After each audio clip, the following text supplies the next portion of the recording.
Hi, and welcome to part 2 of our training for Beans Corner shepherds, elders, and other leaders. In part 1, we looked at the fact that leaders need to be with their sheep. The shepherds are known by the sheep and the sheep know them. And so we talked about the need to be there, and that the followers will do what the leader's doing. And so when we look at Beans Corner and we look at what we want our people to be doing, they're going to do what we do. And so if we are engaged in certain activities or not engaged in certain activities, not participating, not connecting, well then we're not going to expect them to either. And so it's so crucial that we model and demonstrate our values by doing it with and before the sheep, before those that we are seeking to follow and lead. In this lesson, we're going to look at, and it's very short, but we're going to look at developing leaders. We have a unique opportunity that so many churches don't have. We have a lot of young leaders, a lot of young adults, a lot of parents who are coming up. Some of them are newer Christians. Some of them have been Christians for a while. They grew up in Christian homes, but still need to be developed. And so we're going to look at what does it mean to develop leaders. So watch this short training video about developing leaders.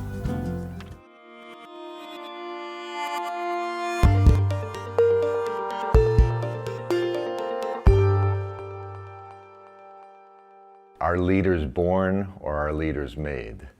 And I would argue the answer is a little bit of both. You know, in the biblical example, you see Apollos in the New Testament, and he had leadership skills, but without the influence of Ananias and Sapphira, he just would have been sort of a mediocre person. They helped him develop. So leadership development is cultivating existing gifts, building into people certain character traits, setting pace for them, giving them biblical standards to live by, and helping them be people who basically can say to others, follow me.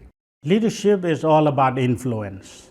And a lot of people think that they can influence because they know a lot or because of their skills, but yet I find that it's really not true. You influence or you lead by who you are.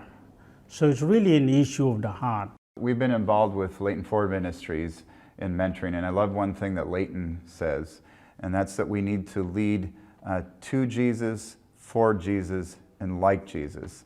And I love that way of summarizing it, because in all that we do with someone who doesn't know Christ, we're aiming to lead them to Jesus. And we're aiming to do it in a way that is like Him, and obviously for Him. It's not for our glory, it's for Jesus' glory. And we all need that constantly in our lives and our ministry. We need to find people who will constantly help lead our hearts back to Jesus. And we also need to be people who lead others constantly back to Jesus in all that we do. If there's one thing that characterizes the world today is the rapidity of change. And as a result, I think younger leaders are more equipped to flex with the rapidity of change. But the side note or the downside is, do they have the concentration to stick with something for 40 years? Because that's sometimes what it's going to take, especially if you're doing work in the Muslim world or the Hindu world, the Buddhist world. Nobody has discovered an instant solution to bringing revival to those places. We know that God created us in God's image, so we are meant to be persons of power, of influence, because God is God Almighty of heaven and earth. So power is part of our DNA. And we know that God said that we are to multiply and care for the earth and have dominion over it. And that's a position of authority. So there's something about power that is part of our humanity. And power is simply the ability to cause or prevent change. Power is neither good nor bad. Power is necessary, but how we use it determines whether is power used for the benefit of others or power used for one's own purposes. So how it's used is critical. We're always in this process of transition. We're older leaders who cast a vision. Now the vision needs to be renewed or cast aside in favor of a new vision. And are the leaders going to be there who can not only create the new future, but also will have the encouragement to do it.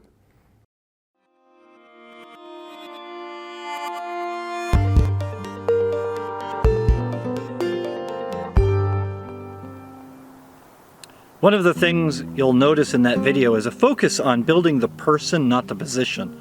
So often we think of leadership as a position. I have a role, I have a job that I need to execute for the organization. And while that is definitely sometimes the case, we need people to do certain roles. What we're really looking for is people who are leaders by character and by life, not simply because they hold a position of authority. And so we want to talk about how do we build up the person, not just the job or the position.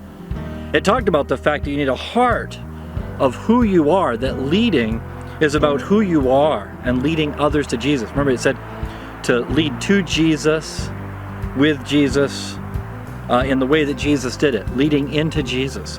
And so our goal is to, as we're developing these younger leaders, is not just leading them towards Jesus, but helping them be able to lead others toward Jesus. And that's a whole different thing than just being a good Christian yourself. And so our goal is to, how do we build these younger people up into being leaders that are influencing others? It talked about power, and that the power is about either being able to bring change or stop change.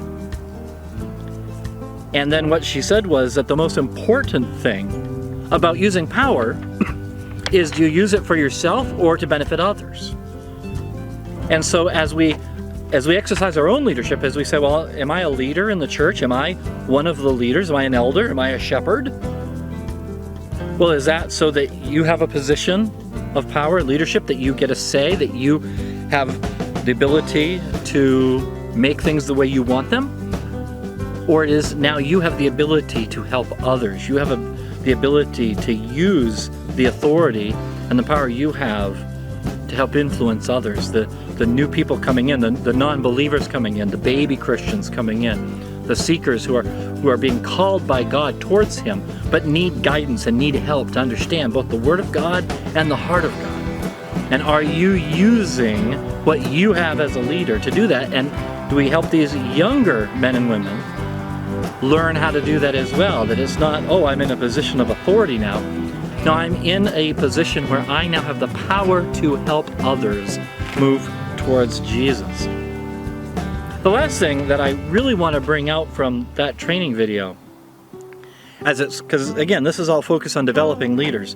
And as I said just before we watched the video, we're in a really amazing position. So many churches don't even have young people. And we have a bunch of young people, and we have a bunch of very promising young people who want to be involved and who know the Lord, have a level of maturity, sometimes more than I did at their age. But they need training, they need to be invested in. They are navigating life, and life is different now. So the last thing I want to bring out from the video is, he talked about change and the rapidity of change. And a year and a half ago, we would have talked about how much things have changed and how much we've changed things at Beans Corner. I mean, we've experienced amazing change. I've now been the senior pastor for 15 years at Beans Corner. And the little church that I started in as senior pastor, we were just a little community church, and we were already good size, but we all fit in the building Sunday morning in the little place upstairs. We all kind of knew each other. We'd been around for a long time. When I became pastor, I'd already been there 10 years. I knew everybody, and everybody kind of knew everybody for the most part. Now we're more than double the size, and we don't even know what we look at right now. That was a year and a half ago. And now with the year we've just gone through, and that we're still going through, with the global pandemic and the changes that it has brought, regardless of what you think about those changes, the changes are undeniable. And so we have seen massive change to our culture, to our country, to our lives. And of course, that's going to play out in our church. And so how do we navigate that Because God has allowed that change, and God uses the change. He uses all things together for the good, for those who love God and are called according to his purpose. So if we are called according to the purpose of God, then he has permitted all this change for good. The Bible promises that. So now, what does that mean for us? Well, as we begin to regather more in person, as we get back to being able to do more things the way we're kind of used to doing them, can we bring change? Or can we address the change that's already there and move forward in positive ways? And one of the things that training talked about was sometimes you really need young leaders for that, because they're more ready. It's funny, I've always been the tech guy. Some of you have been around longer than I have. And you know, I was the tech guy when Roger was the pastor. I was always helping him out with the PowerPoint because he'd get stuck. I was the tech guy. And now, if it's not for my kids and Cody, I'd be lost, because now they're the ones keeping up with it, because I'm older now and it's harder for me to keep up with it. And so I rely on them now to make a lot of the changes that I used to make. But I still have a role, but my role has changed.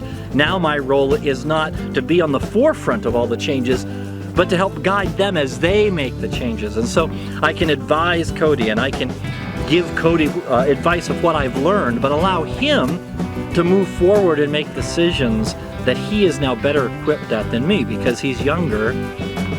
He has more flexibility in learning the new things, where I have more experience. And that's the beauty of what we have at Beans Corner.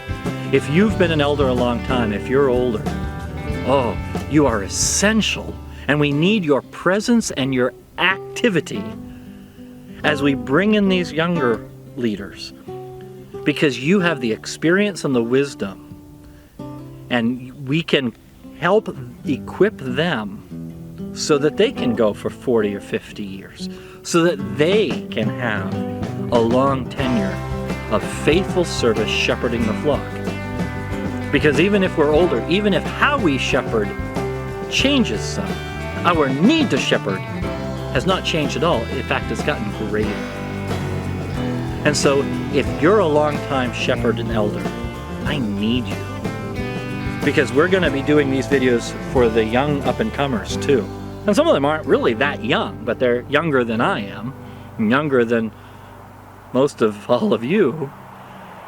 We need to invest in them, and we need to help them, and we need to be present with them. And I need you, because I can't do it all by myself. And as we relaunch so many things in new ways, we need you. So I hope that this training is helpful to challenge your thinking, to refresh you, to help you reframe what it means for you to be part of our spiritual leadership at Beans Corner as you are a shepherd and an elder. I'm so thankful for you. I need you. I love you. And let's keep working on our training together. Thank you.